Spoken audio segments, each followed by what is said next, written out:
नमस्कार दोस्तों। आज मैं आपको सुनाने जा रहा हूँ अपनी लिखी कहानी छम छम बाजे पायल। जिन पायलों की छम छम सुनने के लिए मैं और मेरे पति समर न जाने कितनी मन्नतें, न जाने कितनी देवी देवताओं के आगे माथा टेका, कितने ही व्रत रखे मैंने। हम तो बस एक बेटी चाहते थे, बेटा नहीं। बेटा न होने की मन्नत हम इसलिए नहीं मान रहे थे कि हमें कोई शिकायत थी बेटों से।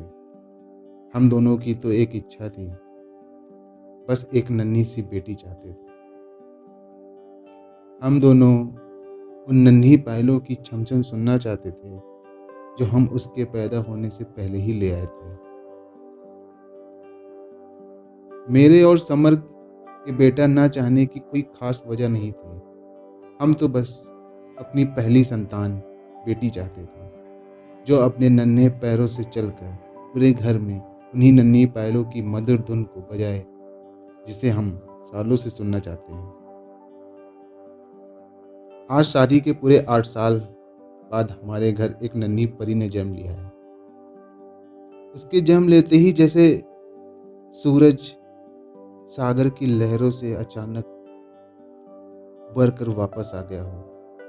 अंधेरे कमरे में जैसे किसी ने रोशनी का एक दिया रख दिया। मैंने और समर ने मिलके उसका नाम आयशा रखा। सब कुछ ठीक चल रहा था। हम तीनों अपनी छोटी सी दुनिया में बहुत खुश थे। समर मेरा और आयशा का बहुत अच्छे से ख्याल रख रहे थे। कुछ हफ्तों तक सब कुछ ठीक चल रहा। एक दिन जब मैं सोकर उठी तो वो मधुर आवाज, उन्हीं पायलों की आवाज सुनाई नहीं दे रही थी, जिसे पिछले 6 महीनों से हम दोनों को आदत हो गई थी। उसकी नन्ही पायलों की आवाज, उन्हीं पायलों की छम छम की आवाज। आयशा अपना पूरा शरीर तो हिला रही थी, सिवाय पैरों के। मैं कुछ समझ नहीं पा रही थी कि, कि आयशा अपने पैरों को हिला क्यों नहीं रही है। मेरे मन में बुरे बुरे ख्याल आने लगे। मेरे आंसू रुकने का नाम नहीं ले रहे थे। समर मुझे लगातार समझा रहे थे, कोई बात नहीं, हम डॉक्टर के पास जाएंगे ना, तुम रोना बंद करो, पहले हम लोग डॉक्टर के पास चलते हैं। मुझे कुछ समझ नहीं आ रहा था कि मेरी बेटी को क्या हुआ है। बहुत से डॉक्टरों से हम मिले। अगला 1 महीना हम हर रोज किसी नए डॉक्टर के पास जाते थे, और वो सभी सिर्फ इतना कहकर अपना पल्ला झाड़ लेते थे, I am sorry ma'am, I am sorry sir. ये सॉरी शब्द भी बड़ा अजीब होता है। किसी को दुख देके सॉरी बोल दो और निकल जाओ। मुझे इन 3 शब्दों से नफरत हो गई थी।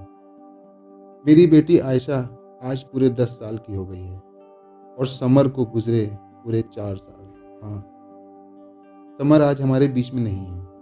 कार एक्सीडेंट में समर के गुजर जाने के बाद मैं पूरी तरह टूट गई थी। मेरी जिंदगी ही बदल गई। व्हील चेयर पर बैठी मेरी आयशा जितनी खूबसूरत लग रही थी, उसके पैरों में पायल की जगह वो बदसूरत बेड़ियों की तरह लग रही थी, जिसे कोई नहीं पहनना चाहता था। समर के गुजर जाने के बाद मैंने जॉब की। हर संडे इंटरनेट पे मैं डॉक्टरों की लिस्ट बनाती थी और उनसे मिलती थी। सभी का एक ही जवाब था, आई एम सॉरी। मेरी ज़िंदगी में जैसे कुछ था ही नहीं। मेरी ज़िंदगी थम सी गई थी। मैंने कई जगह ऑनलाइन अप्लाई भी कर रखा था। बस मैं अपनी बेटी को चलते हुए देखना चाहती थी। जो सपना मैंने और समर ने देखा था, उसको पूरा करना चाहती थी। एक सुबह मैं सोकर उठी, फ़ोन उठाकर देखा तो चेहरे पे एक खुशी सी आ गई। मेरा मन नाचने को कर रहा था। मैं खुशी से नाच लेना चाहती थी। अपनी आंखों से आंसू की बूंदों को बह देना जाना चाहती थी। लंदन के एक बहुत बड़े हॉस्पिटल से मैसेज था। वो आयशा से मिलना चाहते थे। वो ऐसा जैसे केसों को सॉल्व करते थे। लंदन लंदन शब्द को दोबारा पढ़कर मेरे होंठ कँपकँपाने लगे। कितने पैसे लगेंगे कुछ पता नहीं, मैंने मन में बुदबुदाया। तभी मैंने आंसू पोंछे और हॉस्पिटल को कांटेक्ट किया।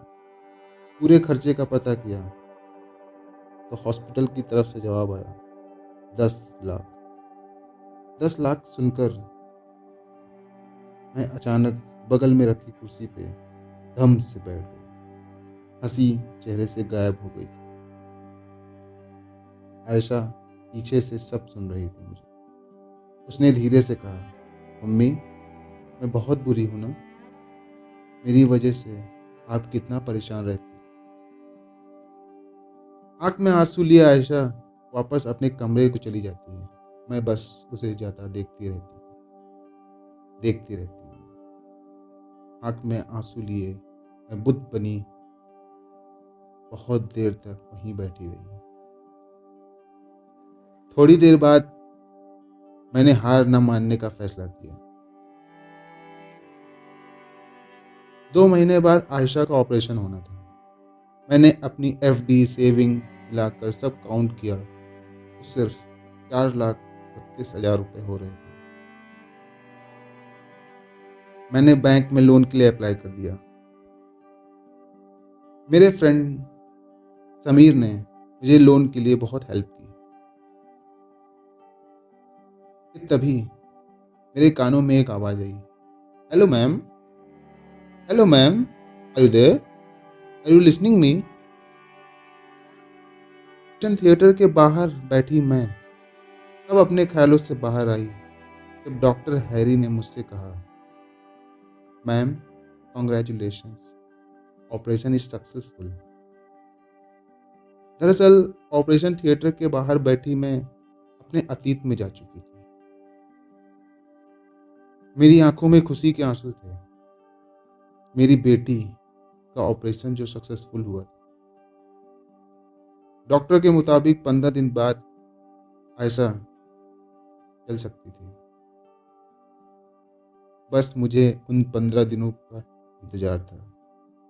15 दिन बाद आयशा उन्हीं पायलों की छम छम की आवाज के साथ मेरे सामने खड़ी थी। मेरी आंख में खुशी के आंसू थे और मन में संतोष। संतोष इसलिए कि समर और मैंने जो सपना देखा था आज वो पूरा हो गया था। मैं मन ही मन समर को यह कह रही थी, तुम जहां भी होगे समर, पायलों की इस मधुर छमछम को जरूर सुन रहे होगे, मैं जानती हूँ। मैंने हाथ फैलाए और आयशा धीरे धीरे मेरे गले आकर लग गई।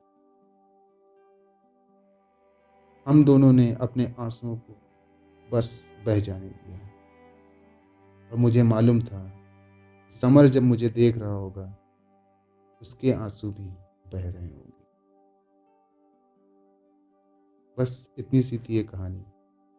दोस्तों कहानी आपको पसंद आई तो प्लीज़ कमेंट करके हमें ज़रूर बताइए। और हाँ दोस्तों, अगर आपने मेरे चैनल को अभी तक सब्सक्राइब नहीं किया है तो प्लीज़ सब्सक्राइब कर लें और लेटेस्ट नोटिफिकेशन के लिए बेल आइकन को प्रेस कर दें। फिर मिलूँगा एक नई कहानी के साथ। मैं हूँ आपका दोस्त नितिन जायसवाल। Thank you.